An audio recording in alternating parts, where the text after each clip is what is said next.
2004 की है, जनवरी की है, आज से 20 साल पहले की है। और मुख्तार अंसारी का जो भय का साम्राज्य था वो चरम पे था। और सरकार द्वारा जब समर्थन ऐसे माफियाओं को हो जाए तो आप समझ सकते हैं। मैंने अभी आपसे कहा कि वो खुली जीप में मऊ दंगों में घूमता था, जहाँ कर्फ्यू लगा है। किसी की हिम्मत नहीं हुई उसके प्रति कुछ बोल दे, कार्रवाई की तो छोड़ दीजिए। और उस समय मैंने लाइट मशीन गन रिकवर की। आज तक उत्तर प्रदेश में केवल एक ही रिकवरी है, न उसके पहले कभी हुई, न 20 साल हो गया अब तक हुई है। और उसमें पोटा भी लगाया, क्योंकि पोटा एग्जिस्ट करता था। तो मैंने स्टैंड लिया उसके कि नहीं, ये गलत है और ये इसको जेल जाना होगा। लेकिन मुलायम सिंह की सरकार तत्कालीन अल्पमत की सरकार थी, किसी भी कीमत पे इसको बचाना चाहते थे। और उन्होंने अंत में हम लोग पर प्रेशर बनाया, अधिकारियों पर प्रेशर बनाया। जब कोई नहीं सुना तो आईजी जोन जो थे उनका ट्रांसफ़र, डीआईजी रेंज का ट्रांसफ़र, एसएसपी एसटीएफ हमारे थे उनका ट्रांसफ़र। और अंत में ऐसा माहौल बनाया गया कि मुझे भी रिज़ाइन करना पड़ा 15 दिन बाद ही।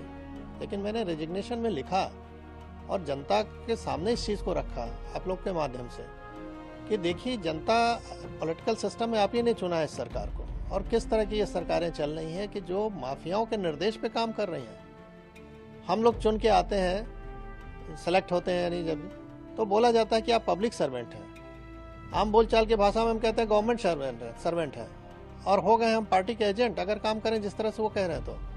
तो ये गिरावट की स्थिति बहुत ही खतरनाक थी। धीरे धीरे इस पर लगाम लगा है।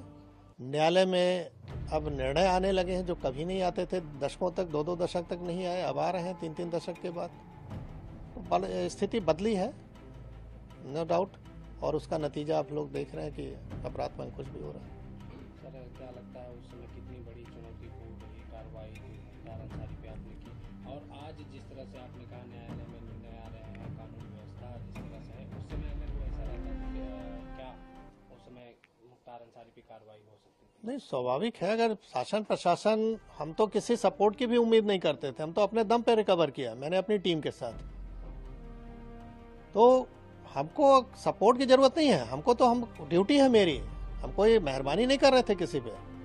हमारी ड्यूटी है कि ऐसे असामाजिक तत्वों को रोका जाए जो जनता के लिए कहर बन सकते हैं। तो मैं तो अपनी ड्यूटी कर रहा था। अगर मुझे ये ड्यूटी केवल करने दिया जाता, मुझे सपोर्ट की कोई ज़रूरत नहीं। सपोर्ट तो सिस्टम बना हुआ है गवर्नमेंट के कि हमको फोर्स दे रखा है, हमको आर्म्स एम्युनिशन दे रखा है।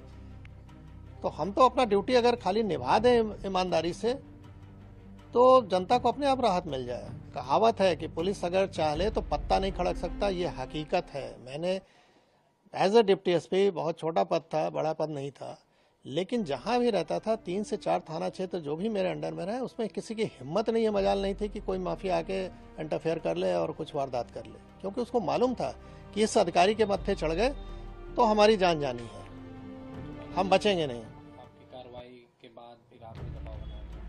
वही कि दबाव नहीं बनाया गया होता तो मैं इतनी अच्छी नौकरी क्यों छोड़ता भाई। जब मुझे लगा कि मैं अब कुछ नहीं कर सकता इन लोगों के सामने, तो कम से कम बाहर आके जनता को तो बताऊं कि हो क्या रहा है। शायद अगर हम नौकरी में रहे होते तो ये पक्ष कोई देख ही नहीं पाता कि किस तरह का दबाव बनता है। तो आज मैं जीता जागता उदाहरण हूं कि इस तरह की सरकार अगर रहे चले तो कैसे आप जनता को रिलीफ पहुंचाओगे। अगर सरकार सही नहीं चले तो अधिकारी काम नहीं कर सकता है। तो मैं बाहर आके इस चीज़ को रखा, जान जोखिम पर अपने डाला, परिवार की जान जोखिम में डाला। स्वाभाविक है कि अच्छी नौकरी के बाद हम कहीं अगर नौकरी प्राइवेट भी ज्वाइन करने तो इनके कॉल चले जाते थे कि इनको निकालिए अपने यहाँ से। किराए का मकान नहीं मिलता था, रात में सामान कहीं लेके रख दिया तो सवेरे वहाँ से खाली करना पड़ता था। तो ये सब चीज़ें देखी, लेकिन